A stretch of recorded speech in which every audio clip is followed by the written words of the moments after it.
friend David Nelson. David and I have been friends for, I think, 38 years or so, because our children were born 2 months apart from each other, I believe, and we lived quite close to each other. So I've known David for a long time.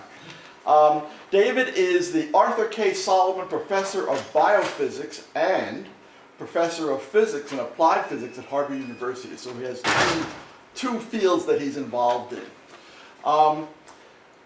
I'm not going to go through all of these. David has a lot of distinguished stuff. The thing that always sticks out with me are two things that he's told. Well, I know about one of them, and he's told me about the other one. The first one is he was a MacArthur Fellow back in the days when he was young, younger. And the other thing is, I once asked David, what is it that you sort of do? And what is this business about going over to biology, because you're a physicist, and how do you do that? And he told me that what he really has boiled it down to is he knows a lot of mathematical techniques.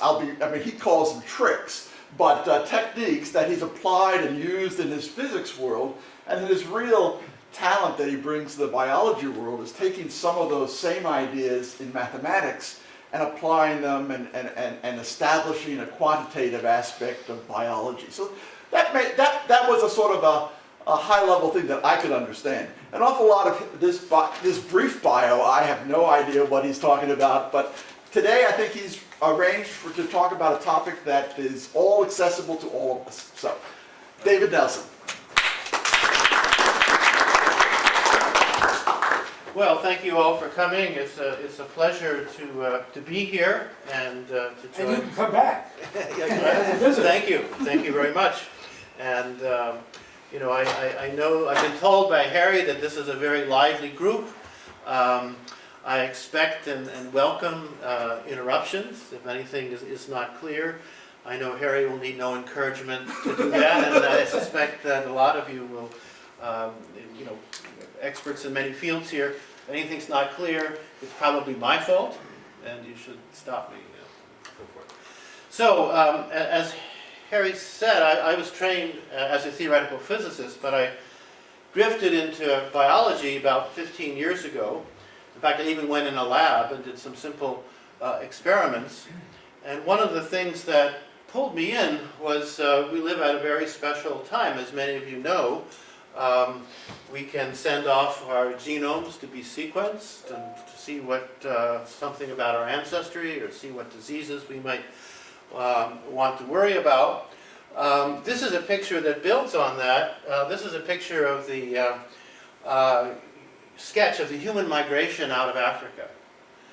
And this kind of picture wasn't possible until about 25 years ago. And it's an interesting story, and it's not settled yet. People are still refining it and changing it in various ways. But the idea is that humans came maybe several times, came out of Africa, or we were relatives of humans, and ended up in various places. I could extend the map over here to North and South America. But if you look at this, this information, which is obtained, it turns out, by sequencing mitochondrial DNA, which some of you may know is passed along on the matrilineal side of your inheritance. These mitochondrial DNA I'll come back to and tell you a little bit about later, but those sequencing exercises carried out with populations that have presumably been around in Australia for a long time, around in eastern China for a long time, around in Europe in a long time, give you a sense of a genealogical tree overlaid on a map. So it's geography and genes all in the same picture. But one of the worries that when you see this beautiful thing is, one thing, there's no error bars associated with these numbers. They didn't bother to put them up. I can assure you they're there, and they're big.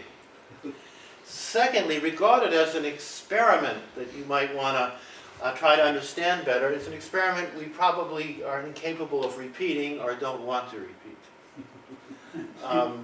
So about 12 years ago,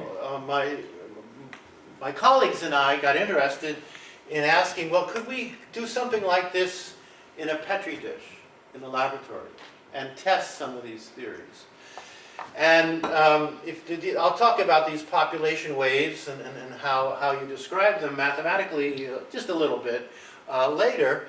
But it turns out in 500 generations, large mammals like us can migrate systematically. It's actually a wave, like phenomena, about 10,000 kilometers.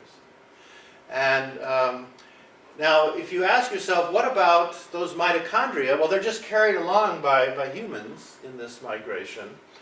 But they are, turns out, have descended themselves from bacteria. I'll talk more about this later. And bacteria in a Petri dish also expand. And in 500 generations, they go 1 centimeter. So if you don't mind a change of scale of about 1 billion or so, you might hope to look at range expansions or migrations on a Petri dish. So this is a thin layer of E. coli, Escherichia coli. You have these in your intestines. I do too. There are as many of these E. coli in all of our intestines as there are humans on the face of the earth. And if you spread them out on a dish, they tend to migrate. Let's see if I can start this movie over again. And they migrate by division. Every 26 minutes, each one of these things divides and migrates across the plate. And the action happens in this kind of migration at the frontier. The frontier is where these cells are dividing. It's kind of like a moving population bottleneck where rare genetic mutations can take over because there aren't many actively dividing bacteria at the frontier. They sort of stop dividing behind this particular range expansion. But it's a simple experiment you can do in the lab. And if you put in interesting genetic labels, so here's an example of a system where we spotted down a mixture of 2 types of bacteria. They were actually pretty identical, except they had a heritable fluorescent marker, a heritable blue trait or a heritable yellow trait, a little bit like blue or brown eyes. And we could see who begat whom in this, it's called a range expansion. I'll play it again. This took place, these are hours, so this took place over several days. And interestingly, these 2 different types of bacteria were otherwise than their color as identical as we could make them.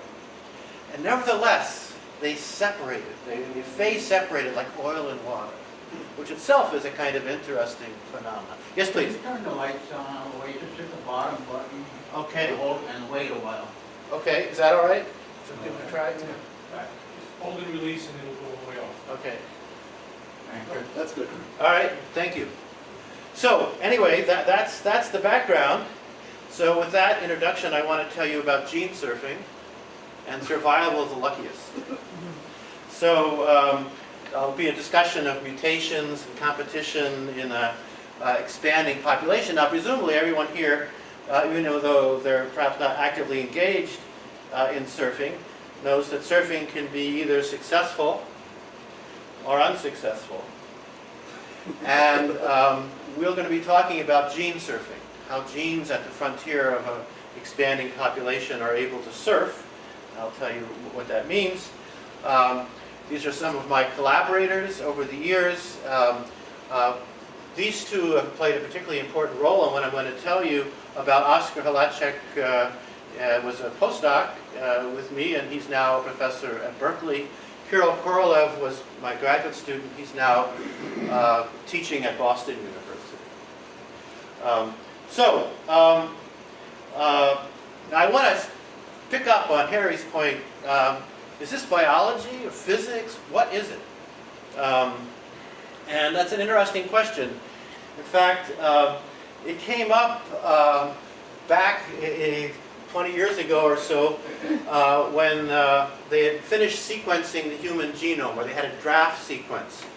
And Craig Venter and Francis Collins were competing and they had a rapprochement, and they had a joint announcement of this very significant milestone around the year 2000. And of course, Bill Clinton wanted to be there, and was participating and basking in the reflected limelight. And the story is he turned to his science advisor, who was a physicist, and said, "Okay, you physicists have had your century. This is the year 2000. What are you going to do next?" Implying that biology is going to be the science of the 21st century. So I'm not sure that that actually happened, so I did a search, and I found this quote on the internet. "If in scientific terms the 20th century has been the century of physics, then the 21st will surely be the century of biology." That quote is not Bill Clinton. Does anyone know who made that quote? Abe Lincoln. Abe Lincoln. What a guy. Smart fellow. I thought it was John Adams. It could be John Adams. Abe Lincoln did found the National Academy of Sciences, so maybe possible. Turns out it's Hillary. And I have no idea why this is relevant to It Takes a Village and that sort of thing, but she apparently said that. Now we can ask, is this really true? Is biology taking over? And one way to find out is to look at the Google Ngram viewer. Have any of you played with the Google Ngram viewer? Very interesting resource. There's a time when Google was digitizing every book, magazine they could find, and then before they were stopped, they had digitized 60% of literature in various languages.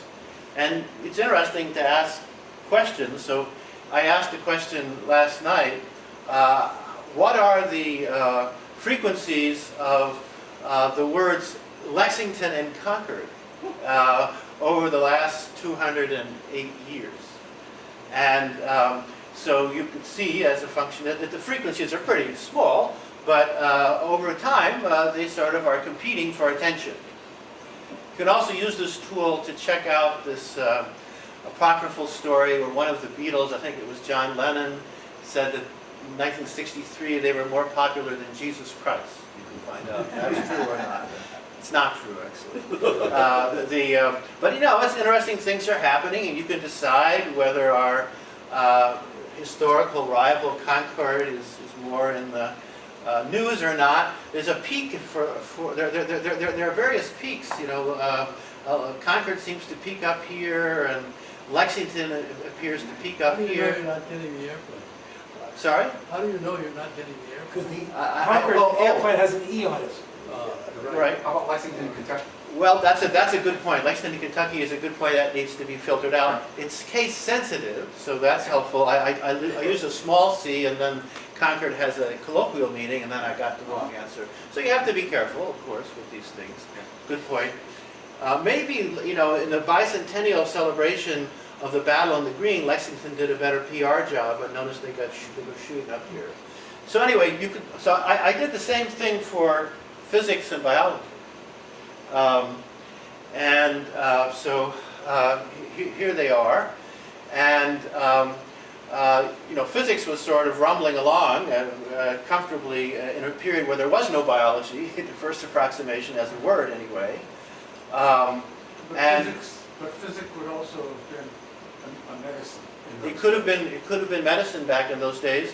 And also chemistry had a slightly different meaning, and so you can compete those three. It's just go on the internet, look up Google Ngram viewer, and you can waste a lot of hours, as I did, or perhaps use them productively to try to figure out, try to answer your favorite questions with these important caveats. But biology seems to physics had this great surge.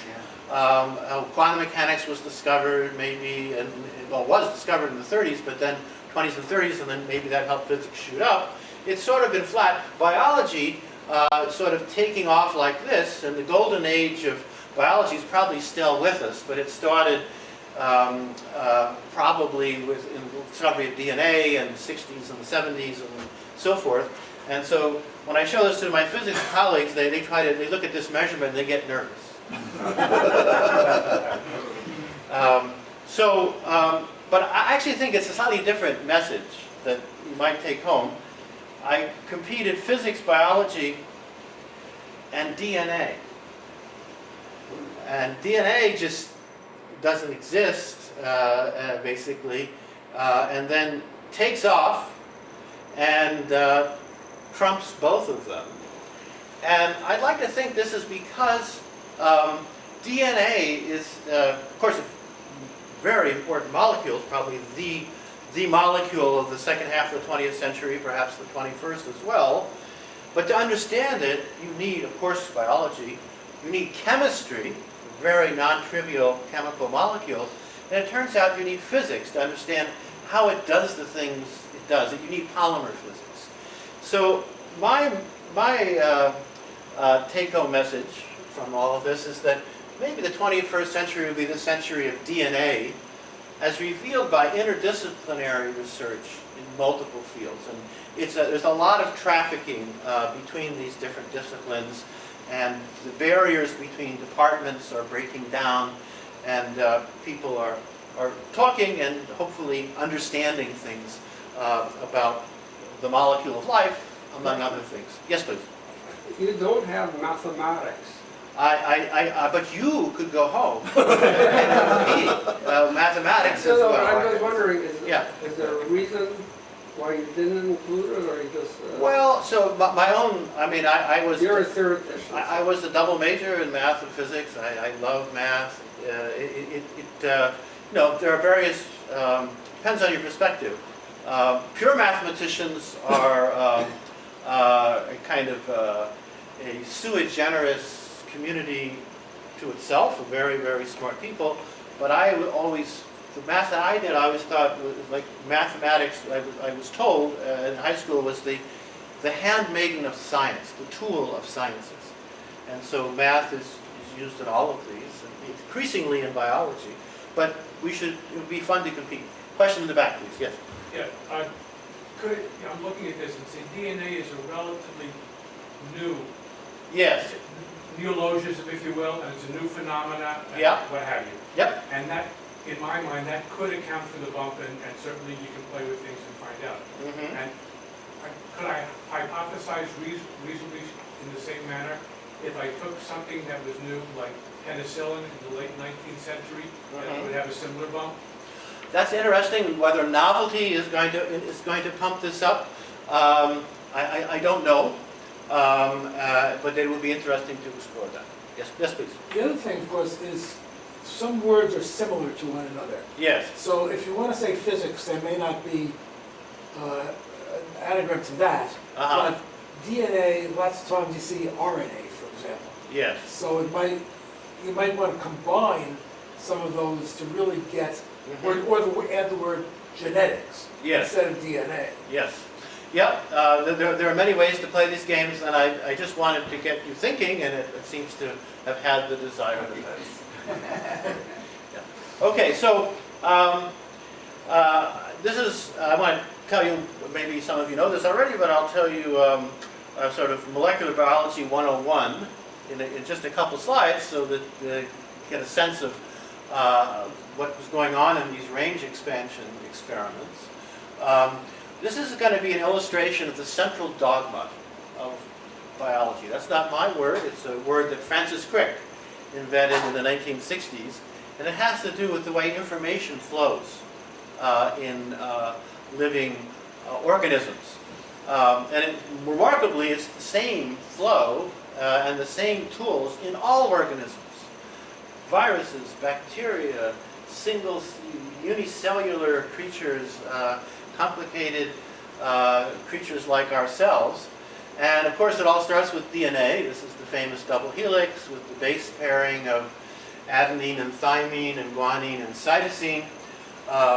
The flow goes to, as someone mentioned, RNA, which is one of its several functions is as a messenger molecule.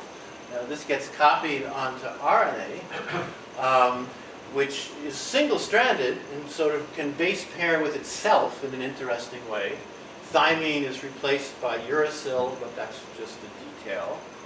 And then the next step in this flow, on the way to proteins. We want to get to proteins somehow because those are ubiquitous and play essential roles in almost every aspect of the biology of a cell. The next step in this flow, the central dogma, is this coding wheel here. It doesn't come from a cereal box. It actually is the way it works, and that coding wheel in biology is called a ribosome. And it's a very complicated machine that involves itself proteins. It involves little structural elements of RNA, and it's one of the biggest machines in a cell. It's in bacteria, it's in eukaryotic organisms, which is a fancy name for cells that have a nucleus. Bacteria don't have a conventional nucleus. So there's this coding wheel, and what the coding wheel does is it takes these triplets here. So here's a triplet, GCA, of the RNA, and it converts it into one of 20 different amino acids, which are the outside stops on this coding wheel. So if I take G, C, and A, I start in, this is the first element of this three-letter code. I go to C, and I go to A. That says, okay, make an alanine. And if I do a similar thing with this next step, G, A, and C, then G, A, and C leads to aspartic acid. And you can see it's a redundant code. There are at least four different ways to spell alanine, for example. And then once this ribosome machine knows what amino acid to synthesize, the central dogma and flow of information is completed, and you make a string of amino acids. Now each one of these dots could be one of 20 different building blocks, but they all have different chemical characteristics, but one of the most important ones is whether they like to immerse themselves in water, in which case they're hydrophilic, or water-loving, or hydrophobic, water-hating. And so they're strung together in a particular way, and as you might imagine, that tends to dictate how they fold up to make what itself might be a machine, or some sort of transport pore embedded in a cell wall. So this is the central dogma of biology, and it seems to describe what's going on across the whole domain of life. And you can take a gene out of a bacterium, a humble bacterium, put it into an animal cell, and use CRISPR-Cas9 to modify the genetics using this thing that was discovered by bacteria 2 billion years ago. Yes, please. Does the RNA have a clear start-stop coding? Yes, indeed, there are start and stop codons that start here, they get transformed into the RNA, and they will help the ribosome along, telling it where to start and where to finish. Yes, please. I have a question. Yeah. A couple of comments. Sure. I saw an article in National Geographic a while ago where it was relative to DNA coding. Yes. Okay? However, it applies to cancer. There are some big rats. I don't know the actual names of the animals. I sent to my oncologist because of the R&D, Okay. European MDs. Okay? These animals, their DNA can detect cells that are rogue, that really do cause cancer. Yes. Okay? That's a code. And then the other thing you mentioned is the folded protein. MIT did a program on origami, is applying it to folding, a software package to fold up those proteins so he could make new medications.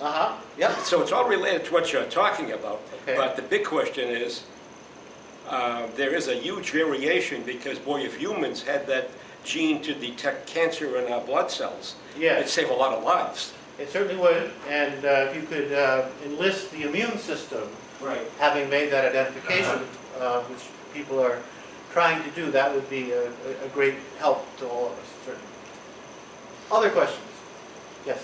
It's a little simpler question. Why 3? I know you said that the T goes to this U, but Yeah. Right, okay, so the T going to U is just it's important, but it's just a substitution for one of the letters over here, Right. etc. But the 3-letter code, why not a 4-letter code or a 2-letter code, is related to how many amino acids there are. Because with choosing, having to choose 4 things twice, 2-letter code, I could only get 16 amino acids. With a 3-letter code, I could in principle get 64, but in fact, you need stop and start codons, you have some redundancy around the edge. So 3 is the minimum number to get 20 amino acids. Now you could say, well, where did 20 amino acids come from? And that's probably to get sufficient complexity to have life that can evolve and so on. Okay. Other questions? So here's a question. How do we know that this is what's going on? How do we find that out? And I would like to argue that the way we figured this out, not me personally, I wasn't even born when this was done, is based on a photograph, arguably the most important photograph of the 20th century. So, what did they do back in the 1950s? Diffraction, X-ray diffraction, the same X-rays you might have in a doctor's office. You can take cells, grind them up, spin out material. The heavy stuff goes one place, the light stuff goes somewhere else. In a centrifuge, which is basically a glorified washing machine, if you've seen one in the lab, it goes like that, and these tubes are in the outer perimeter, and they get spun out, and then you get this sticky stuff, which for the first part of the 20th century, the first half was thought just to be some filler, some gooey filler material. And here's another, it sort of looks like, it basically has the consistency of mucus. And it's polymer, it's a polymer, so mucus is also a polymer. And here it is, and you can sort of stretch it out. And Rosalind Franklin, working in the lab of Maurice Wilkins, took an X-ray photograph of this thing, and her X-ray took this goopy stuff, stretched it out in a particular direction. That stretching was very important because it aligned the DNA strands. And having done that, she then shot X-rays at it. And the result, appropriately enough, since X-rays were involved, was an X. Here's the X. Okay. And in fact, you can print double helices. We now know the answer. It's a double helix. You can print a bunch of double helices on a little slide, shine a laser light through it, and you get an X, just like this. And so the challenge back in the early 50s was to take this X and figure out what it was telling you about this strange molecule. So there it is. This is not Area 51. Area 51 is where the aliens are in Southwest America. It's But it was photographed. taken in Area 51. It might have been. This could be alien DNA. I'm not sure. There Probably was a not. very good play that was put on at the North Theater in Central Square a Yep. year ago. Okay. Yes. Okay. Very good. And so there are this X shape, and the angle of the X tells you something. These bars tell you something about the periodicity. They knew the chemicals that went into it, and of course they is Watson and Crick, who were able to take Rosalind Franklin's data and deduce the structure of this molecule, discovered complementary base pairing, figured out some of the implications for what was going on. This photograph was taken on May 2nd, 1951, 1 week before I was born. And arguably it is a pretty important photograph. So, what about these mitochondria? They are interesting in themselves. I'm not an expert on cell biology, but here's a cell, here's a nucleus, this is the nucleolus, which I think is where the certain parts of the cell cycle, the nucleus is compacted and so forth. And these red things are the mitochondria. And they are an energy source for the cell. They are very efficient at converting sugars into the currency, the energy currency of the cell, which is called ATP, adenine triphosphate. This is a blow-up, so it looks like a bassinet. And sitting in this bassinet, which is optimized to make lots of energy in an efficient way, is its own genome, which tells you that this maybe was a standalone organism at one time. And it's a circular genome. The genome in the nucleus that we have has free ends, like a shoelace. This is a circular genome, this has free ends, and it probably was a pretty big genome back in the day when the ancestor of this mitochondria was a free-living bacteria, before it got enveloped in a chance encounter with a soft animal cell, and they decided that they would have a little partnership. And so they live inside. They're like parasites, but they're not. It's a symbiotic. They're not harmful. So here is a typical loop of DNA, like you might find in a mitochondrial cell.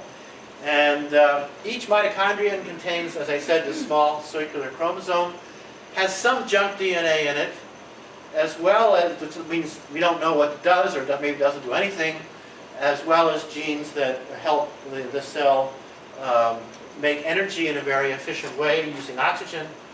And there are hundreds of mitochondria in each human cell, each of which has maybe 2 to 10 copies of this thing. So there are 1,000 times more replicates of a gene that's on here than there are in the main chromosome. So if you're analyzing a crime scene, or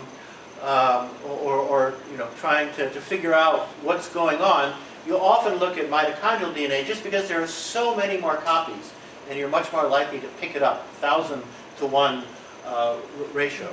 I mean, this of course played a role in returning to Bill Clinton in fessing up to his dalliance with Monica Lewinsky. There was a DNA on a dress. So they likely have a very ancient origin, and in fact they have slightly different genetic code than the genetic code in here. And what probably happened was this genome was a lot bigger back when this was a free-living bacteria, before it became enslaved by animal cells. And then it gradually lost some of the functions, but it kept a few. And that's what was used to reduce this lineage plot that I showed you earlier. And the person who figured that out was Lynn Margolis. I think she's at UMass, is at UMass Amherst.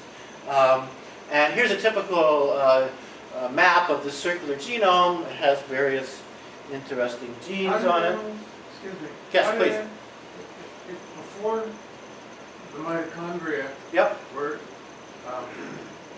enveloped Yes. by the animal cells, Yep. how was energy supplied to the animal? The animal wasn't doing a very good job.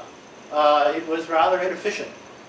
And then once they started working in partnership with the specialists for energy production, would have 100 copies or so in each cell, they got a lot better. So the animals were very sluggish before this happened. That would be my guess. Have they been able to estimate the date when that happened? Yeah, you can go back, and there are techniques for comparing. Probably these mitochondria had a common ancestor with some present-day bacteria. So you go on a computer and you scan all the possible present-day bacteria. You find the ones that have sequences that are most similar to these, and you look at the differences.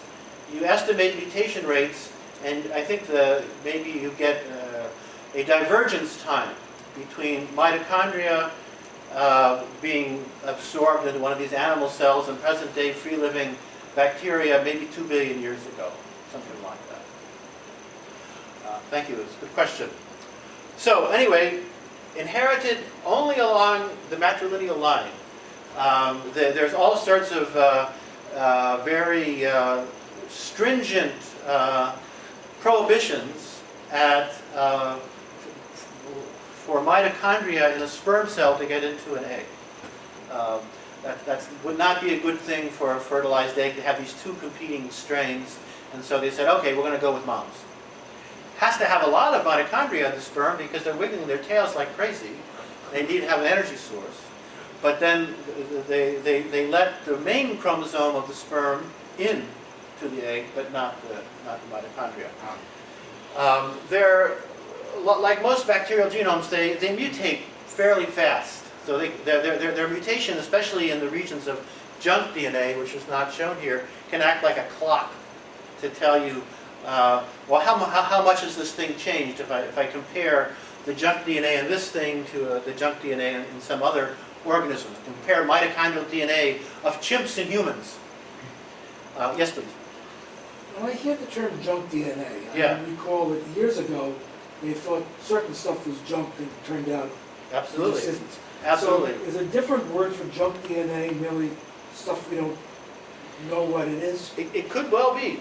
And, you know, Sidney Brenner, who's one of the founders of this golden age of molecular biology, sometimes would say, the so-called junk DNA is like the stuff in your attic or your basement. It might be junk to some people, but maybe not to you. And you may haul it out someday and do something with it. And so, take it with a grain of salt, absolutely.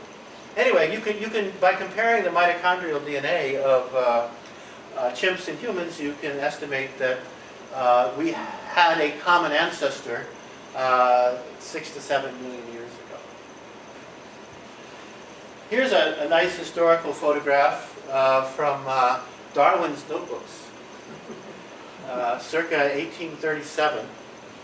And I haven't quite been able to decipher what this stuff is here, but this says, I think, and here's a tree. Genealogical tree of life. Here's the actual, somewhat updated tree of life. Here's the bacteria that I mentioned.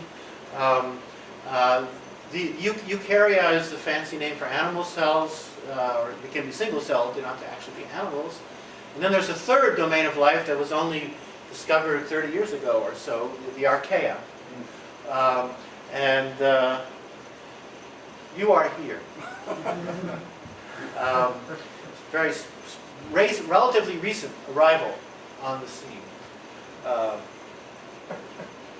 And actually they use, since ribosomal DNA goes way back, that's this machine that converts the major engine of this information flow in the central dogma. It's in all of these. It must be back here too, in the last universal common ancestor, sometimes called Luca, down here. So you use ribosomal DNA, ribosomal RNA, which is in all of these, and then you can work out these trees. So I want to get back to this question: what is the distribution of genes in space? Yes, please. Can you go back to the previous slide? Surely. In like, 5 words or less, archaea. Can you Yep. describe what that is, or give an example of what something we might know that might? Yeah, well, okay. So I'm not an expert on archaea. They're superficially they look a lot like bacteria, and people thought for a long time they were just another type of bacteria. But if you look at their ribosomal RNA, it's pretty clear that they had a different origin, or an origin that goes very far back and is not connected to any of the conventional bacteria. They are extremophiles, typically. They're able to, they have all sorts of bells and whistles that lets them live in the hot springs in Yellowstone National Park, or in very salty environments like in the Dead Sea in Israel. So They have various properties, and their cell walls are different. You have to look a little more closely. The first approximation, they look like bacteria, but it's now thought that they should be a separate domain of life. Yes, please. Where do viruses fit? Okay, so viruses are, imagine a cloud of mosquitoes or something living in this tree.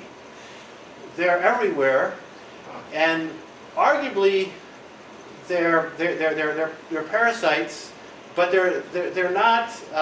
Some people would say they're not really life. Why? Because they need other life to actually. They're not free living. So as you probably know, they invade cells. They take over the genetic machinery. They don't have their own, typically their own ribosomes and so forth. They take over the genetic machinery of the host, just like a computer virus, and then they replicate themselves, and they can go between species. And that's called horizontal transfer, and that's an important modification of this simple tree of life idea going back to Darwin, because there can be horizontal connections between these organisms, because a virus that infects cyanobacteria may go over and infect proteobacteria and bring along some of the genome of the cyanobacteria.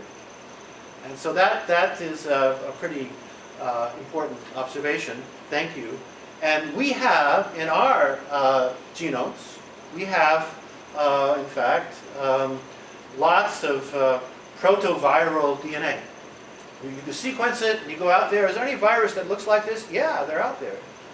And so in the human genome, a lot of the so-called junk probably came from some viral invasion in the distant past, which got incorporated in our nucleus, and has sort of been lying dormant. Maybe it lost the start codon, so it never gets transcribed. So it's just sitting there. And there are various science fiction novels. The science fiction I grew up with was always the physicists that were the bad guys. They were always manipulating nuclear weapons and trying to bring the Earth to an end. So now it's the biologists. Happy to see and there's one science fiction book which posits that there's environmental stresses on the human race cause some of the latent viral DNA in the human genome to be reactivated. And babies are born with mysterious powers in response to this crisis, this stress on the human race. But it's really the mathematicians. We need them. They're essential. Yes, please. Looking at your modern tree of life there, it Yeah. looks like things started at the bottom, and they moved up, and they made a left-right turn, and they went to the right, and they made a left-right turn. Yep. What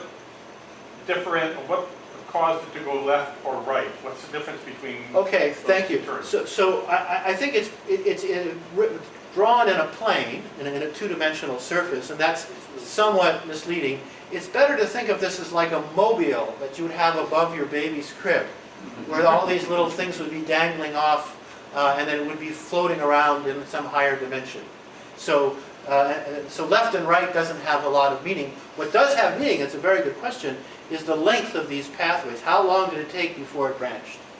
And we do have some information on that, but it's better to think of it more in 3 dimensions. What caused it to branch?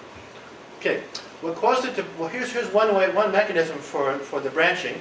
The mechanism might be the following. There can be, in cell division, something called chromosome duplication, where maybe you start with 4 chromosomes in your organism, like baker's yeast has 7 of them, I think, or something like that, instead of humans have 23, something like that. 23 in me, so that probably means we have 23.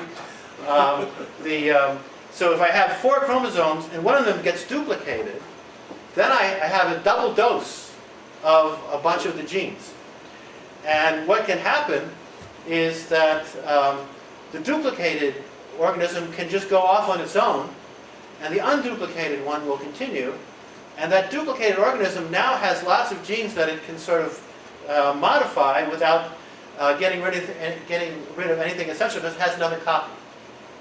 And so that's a typical way where you might get a branch. And you know, you could also just get it in a more modest way by having a local mutation. And I'll show you a picture of such a thing. Yes, please. Also, there are constantly all kinds of mutations happening. Yep. It's just a question of who survives. Yes. So you bring in this principle of natural selection. Correct, exactly. That's where it plays a role. But it's not just natural selection, it's sometimes random chance. And so that's where I'll come in with survival of the luckiest. These questions are fantastic. I'm going to skip ahead, leave out some of the math. Just I have fancy. I can do fancy math if necessary. I can throw up pictures of old people like Malthus or Halls. The one thing that I did want to just tell you is that how do organisms spread in space? Okay, I haven't talked about space for a while. So this is like a little inoculant of some organism in a one-dimensional world. It grows up. It increases, we would say, in a Malthusian way, exponentially in time, until it saturates at some, we call it the carrying capacity. This is a fancy nonlinear partial differential equation that describes this population wave. Might be the population wave of humans coming out of Africa, for example. And it was discovered by R.A. Fisher in 1932.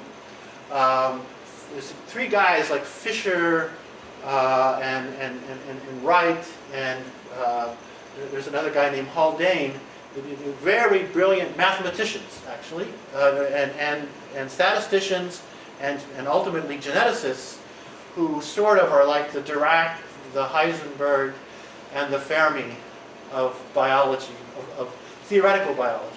In fact, there are only three of them. Everyone else was out in the field collecting butterflies, whatever, you know, for them to think about. And so anyway, he figured out that you get a wave from this nonlinear parabolic partial differential equation, and the wave goes out at some velocity, and that could be the human wave coming out of Africa. But now let's add mutations. So someone pointed out survival of the fittest, etc. So here's a wave. Could be humans coming out of Africa, and also cane toads, invasive species in Australia, have been described in this way. And here's the front moving. Now here's a little mutation that happens by random chance in the genome. And the next time, the next time shot, if I stay in a frame of reference that moves with the wavefront, maybe it grew up a little bit, and it's a rare event. So when it started, you know, maybe it was 20% of the population. It could take over, and then we'd have an example of successful gene surfing on this population wave. So that's what gene surfing is. But of course, it didn't have to happen that way. In fact, you could imagine a mutation here in the foot of the wave. There's a new organism back here. This is either virgin territory, unoccupied territory, as in the human range expansion out of Africa, or maybe there's some Neanderthals out here and the Cro-Magnons are coming and taking over in some way, instead of having friendly relations. We hoped that would happen, but maybe didn't. And then what can happen is this mutation at the foot of the wave that's taking over for sure.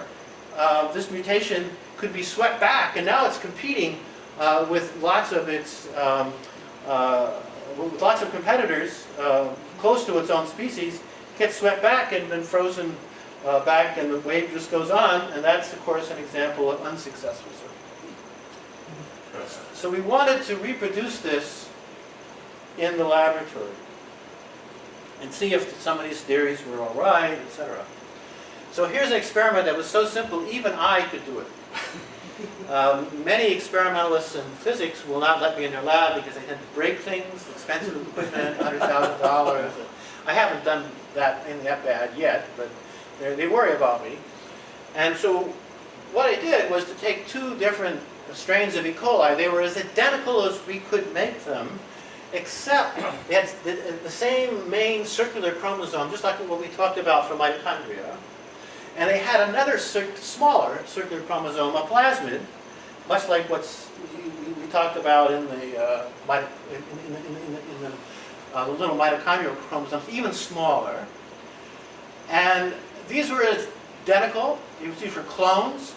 These were identical, except one had a gene that would express a yellow fluorescent protein, and the other had a gene that would express a cyan fluorescent protein. And it was heritable. So you could see who, if a mother had a blue color, her two daughters would have a blue color. There's no sex in this, I'm sorry to say. If you were hoping for sex, we're not having sex here because this is bacteria. They don't have X and Y chromosomes. They just divide. They're immortal. They just keep dividing. Yes, However, they do have a way of exchanging genetic. absolutely. There's this horizontal gene transfer. Sometimes can be modified with something called an F-pilus, which is the mechanism you're speaking of, I think. Also, viruses can do the horizontal. Thank you. Other comments or questions? So the experiment was you just mix together, say, a 50-50 fraction of these two different bacteria, and then you dilute it down, and you put down a 5 microliter spot of the carrier fluid on a Petri dish, which is an agar plate, like Jell-O, but with lots of food for the bacteria in there.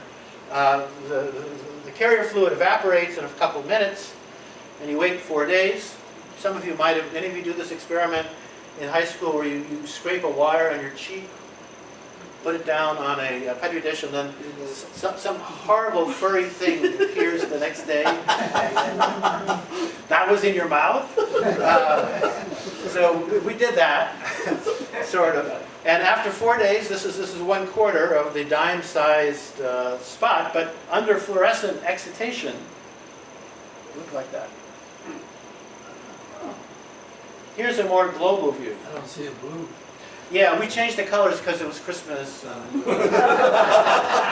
Pat and I wanted to use it for a Christmas card. It's false color, but you know, it looks pretty nice with yellow and blue also. But anyway, so this circular region is where the inoculant was. We call this the homeland. And then spreading out from the homeland, there's this initial halo of competition between the two different colors. And this is where survival of the luckiest comes in, because the numbers are small. And so locally, I might have 50-50 to start with, but maybe the next generation it's 60-40. And maybe the next one is 45-55. It can fluctuate both ways because these both divide at the same rate. But we could engineer it so that it would divide at a different rate. And eventually, locally, it decides, oh, I'm going to be red. Oh, I'm going to be green. And you get these sectors. And so things spread out. And this range expansion from the homeland is something we can do over and over again. We can do 40 replicates, get statistics, and test our theory. Is the apparent as a neutral pattern, a real pattern, or is it? It's certainly real for this particular experiment. If you were to redo the experiment, I'll show it to you momentarily, it would be qualitatively the same, but it would not be reproducible in all the details. But it's so regular. That's what Yeah, it's kind of, it's fairly regular, and that's an interesting challenge for the theory. We think we understand that. It's a great question. But that's the idea. And so now we can do this thing that sometimes is referred to as, in fact, Stephen Jay Gould, one of my colleagues, said years ago, wouldn't it be nice if we could replay the tape of life? Well, Stephen, we can replay the tape of life in the following sense. We start off with an inoculant radius R0. We go out and we get these strange quasi-regular patterns. Here it is again. Here it is again, and I actually changed the conditions. These are experiments I did. Here I have very fine-grained red and yellow distribution. Here it's coarser initial state in the homeland. Here it's a little bit coarser still. Just sort of see what would happen. You get a qualitatively similar pattern. And if you work out the theory, once you get it right, you can describe these experiments. And an interesting question to ask, since we know everything about this particular time evolution, is if I only had information on the edge here, could I work back and figure out the radius of the homeland? So what information might you have? There's the expansion velocity, there's a Fisher wave velocity coming out here. So you measure that. You measure the wiggling of these boundaries. These boundaries actually are like, how many of you have run into, I suspect a number have, random walks, wandering random walks? So these boundaries, these genetic boundaries between red and green, behave like random walks. They have an inflating perimeter. They're always getting further apart from each other because the radius is growing, but there's a square root of time wiggling. If you put those simple ideas together and do a little bit of work, you can deduce, you count the number of sectors out here at the edge. Be right with you? And that number of sectors is related to the radius of the homeland, which maybe you don't know, the velocity of the range expansion, which you can measure, and some parameter, it's a genetic diffusion constant that tells you how much this wiggles. Yes, please. This is sort of two-dimensional. Yes, I it know is. it has height, but it's... It may be a 20-cell width thick, something like that, in the interior. At the frontier, it's a monolayer. So I don't know whether or not it's even physically possible to do this in 3 dimensions. But life is 3 dimensions. Well, life is 3 dimensions. So the question, it's an interesting question. What is the dimension of life? It depends on the context. So humans coming out of Africa are roughly 2-dimensional. Yeah, I get that. But you're right. Is there a 3-dimensional context? And the answer there is cancer. So cancer is a range expansion. As someone said, it's cells that have rogue cells that have returned to their ancestral tendency to reproduce like crazy, a la Darwin, and are expanding. And so if you look at a spherical tumor, and then you ask, well, what happens? You need several mutations, typically at the surface of these tumors. It's called driver mutations. You need, the simplified assumption, at least for many years, was that 7 of them would be enough to make it really go metastatic and take over and cause serious problems. Then you might want to ask, what is the probability that a driver mutation will take over at the surface of a tumor? That's gene surfing. It's exactly gene surfing. So people are, I hope, planning to do some experiments in this area. All of these experiments are also using a kind of uniform distribution of nutrients. Yes. Of resources. Correct. So if you start talking about people on the planet, right, the resources are not uniformly distributed. And they're not, and indeed, and they're not unlimited at all. And so eventually you would want to take that into account as well.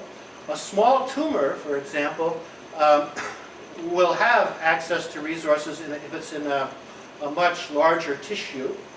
And it may be a while before you have to worry about resource limitation, but more sophisticated theories would certainly take that into account. Question? Yeah, this is, it's in some ways a variant of the previous one. It's about initial conditions. Yes. Suppose that you change the distribution of the nutrient. For example, Yep. have nutrient only around the perimeter. Yeah, if it was somehow just around the perimeter, Well, not that perimeter, but the, some other, well, this one take here. your picture of R0, Yes, right, good, and you just lay them around. right.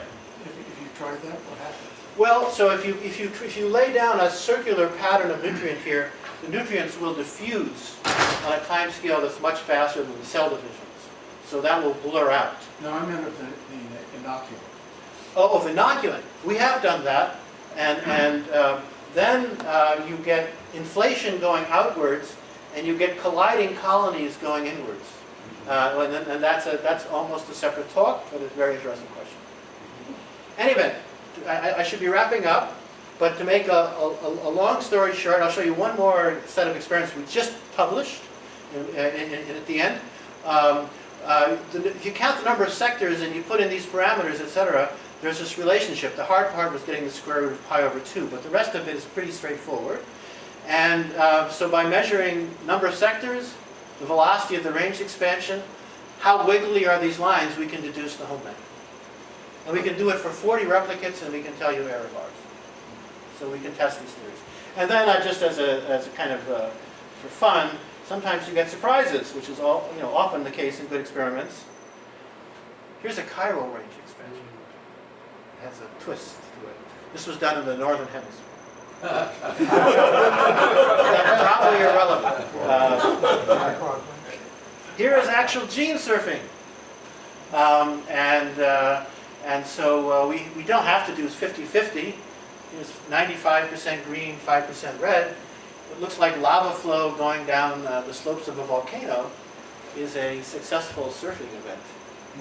And if you didn't know better, you'd say, oh, maybe this bacterium here invented an opposable thumb, or the bacterial analog of an opposable thumb, or speech. All of a sudden, took Yeah, over. but in fact, we tested, and there was no mutation. It's just surfing, and you can blow this up and find out where the bacterial Eve that gave birth in space and time to this thing. So I want to wrap up by just telling you that actually life evolved in a liquid environment, not on a petri dish. And looking at mutations on liquids can be an interesting thing to do. And in fact, back in the day, there was lots of competition between bacterial organisms in the ocean. And this one invented photosynthesis. And so figure out how to make light into food. And it was eventually enveloped, just like the mitochondria, in green plants. They said, oh, this is pretty good. We're going to envelop you, and you're going to become our prisoner, and you're just going to convert light into energy for us here. And here's a picture on the surface of a lake in Guatemala of a bloom. Notice they're very striated. Yeah. And it looks sort of like cream in stirring cream into your coffee in the early days, but this is always striated. If anybody wants to ask about that, I'll be happy to maybe answer a question or two. This is Plankton Bloom off the southern coast of Iceland. Notice the scale is 110 kilometers. So I'll just skip ahead. They can do simulations. And I'll skip ahead and just say, well, we did a range expansion, not of bacteria, but of yeast on a liquid substrate. Very cool things happen that is different than on a hard agar petri dish. In particular, these yeast colonies generate a submerged vortex ring underneath them, fluid mechanic thing. And this submerged vortex ring, to end the talk here, in fact, is able to rip the colony apart. There's a ripped colony. And I think I'll just show you this to conclude with. And that's happening over 2 or 3 days. 4th of July. It's like the 4th of July, and I think it's 3 different genotypes. And the yeast generates something called a baroclinic instability. You make a weather map of what's happening below in the liquid, and you lower the viscosity enough, and this thing generates this donut-shaped vortex ring underneath. They don't have flagella. They don't have any way of stirring the fluid themselves. There's a thresholdless fluid mechanic instability that causes this thing. And then if you go to even lower viscosity, so the submerged vortex ring is even more violent, you get this. That's like plate tectonics. You run it again. Attempt to run it again. I think Lynn Michaelis also did the Gaia hypothesis. Yeah. See, that's Africa, that's South America. And notice it has, so the yeast can colonize the surface of a liquid by invoking this instability. And I'll close with this little picture, one snapshot of this regime, where each one of these continents, we believe, has a submerged vortex ring underneath it. And we're still trying to explore this. You want to read about this, it appeared in Physical Review X. Not pornographic magazine at all, but over the summer. So I think that's a good place to stop. Thank you for your attention.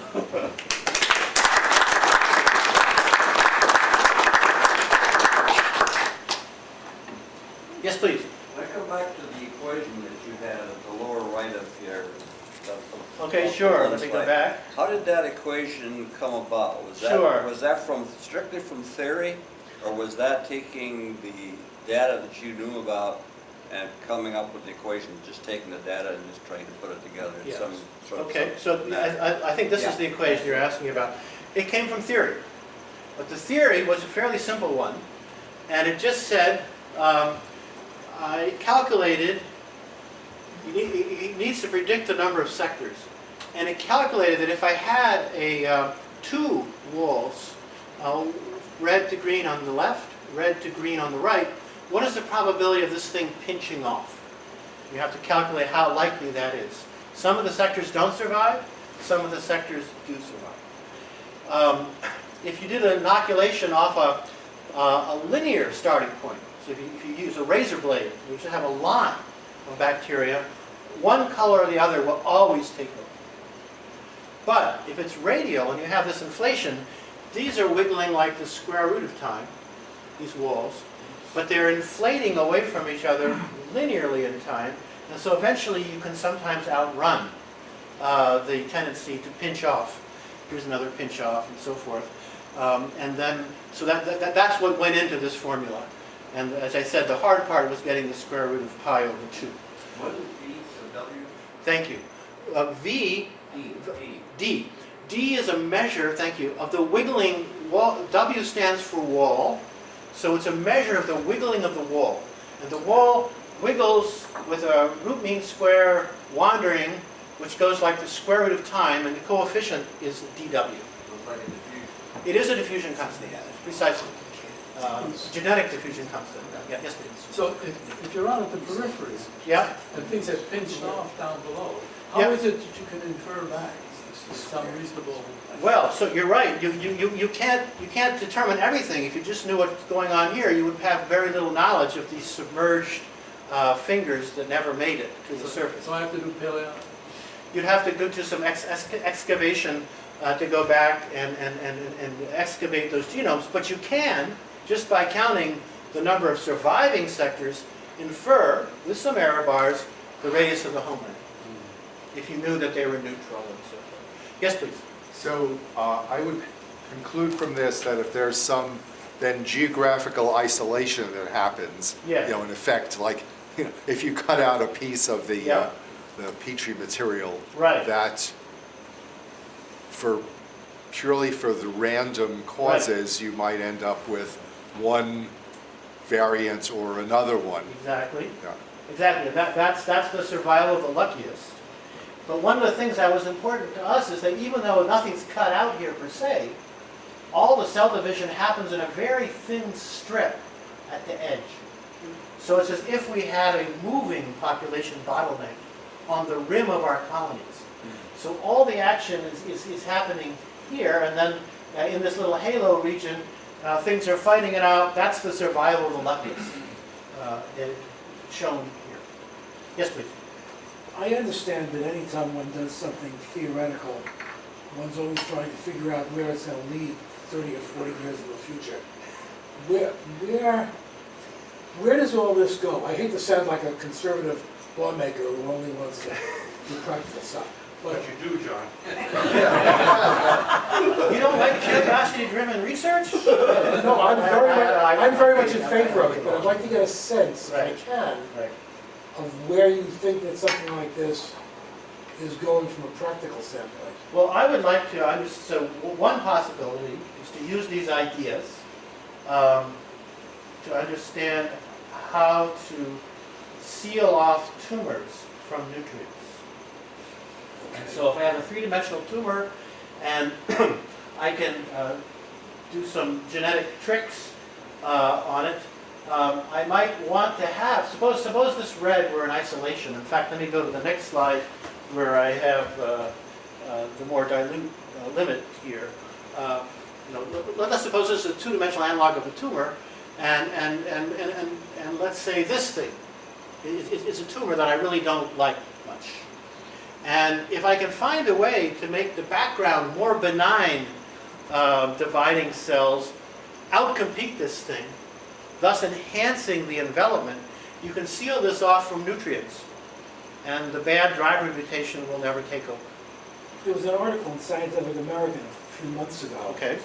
that dealt with that, where it talked about not killing a whole population, but killing enough so that the environment of the cells isn't large enough to really propagate.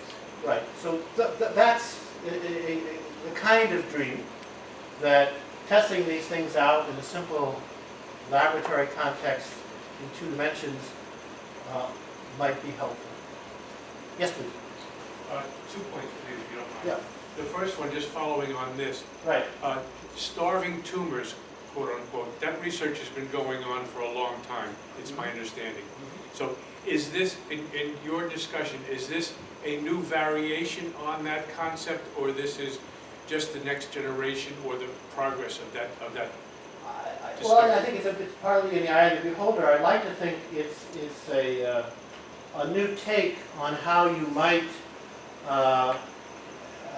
control these driver mutations. So suppose you have a slowly growing cancerous tumor that in and of itself won't kill you. You'll die of other causes at age 90. But you want to prevent these driver mutations, which maybe more efficiently recruit the surrounding nutrients or increase the cell division rate. And so it's a strategy and it's a mathematical way of guiding attempts to seal off the bad driver mutation. So it's a different approach to the... I would like to think so. Good, fair enough. The second point is... Yes. You said something I found interesting, is that if you took a razor blade and you did a linear Yes. example, there would be a real dichotomy. You would have the reds go to the top and the greens go to the bottom, if you will. Yes. How, in your Yeah. in your analysis, Yes. how does that follow if in fact the linear propagation is sort of random? You would think that you yeah. would have competition. Okay. And there may be strands of red and strands of blue. Right. Or green. So here's the experiment you asked about. One evening I took a razor blade and I touched it into this liquid, 50-50 red and green. I touched it down, okay? And so the way this happens is these wiggles are no longer have this extra inflationary effect. They don't separate because of stretching at a circular boundary. And so if this is wiggling like the square root of time, and this is wiggling like the square root of time, eventually those wiggles are going to meet. Other wiggles will meet. Other wiggles will meet. And eventually this top area will either be all green or all red. And similarly for the bottom area. That's at least how we think about it. This is the way Oklahoma was settled. They lined up everybody on the border. They shot a gun. All the wagon trains went in. So, but I find interesting is it seems to me there would be equal probability that both sides would be red or both sides would be green. So, okay, so yes, that's a true statement. The actual more precise statement is there's a 50% chance that both sides will be green, 1/4 chance it'll be green, and 1/4 chance it'll be red, another 1/4 chance it'll be red up here, green down there, and the final 1/4 would be green up, the reverse. Right. So it's flipping a coin above the razor blade, below the razor blade, could be heads, heads, tails, tails, heads, tails, tails, heads. So it's less deterministic than the spherical analysis. Absolutely, absolutely. And it's another trait of the feature of the survival of the luckiest. Now, I'd love to stay and answer more questions, but I have a class to teach at noon. And the traffic into Cambridge is getting a little more challenging.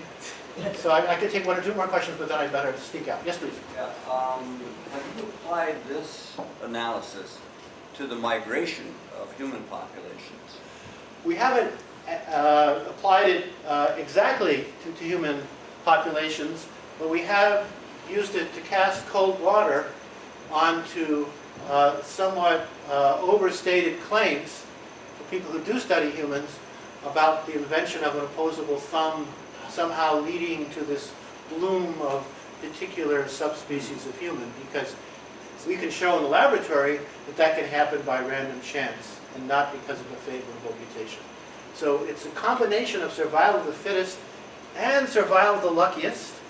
And with migrations, you have this moving population bottleneck at the rim, and that makes the random part extra important.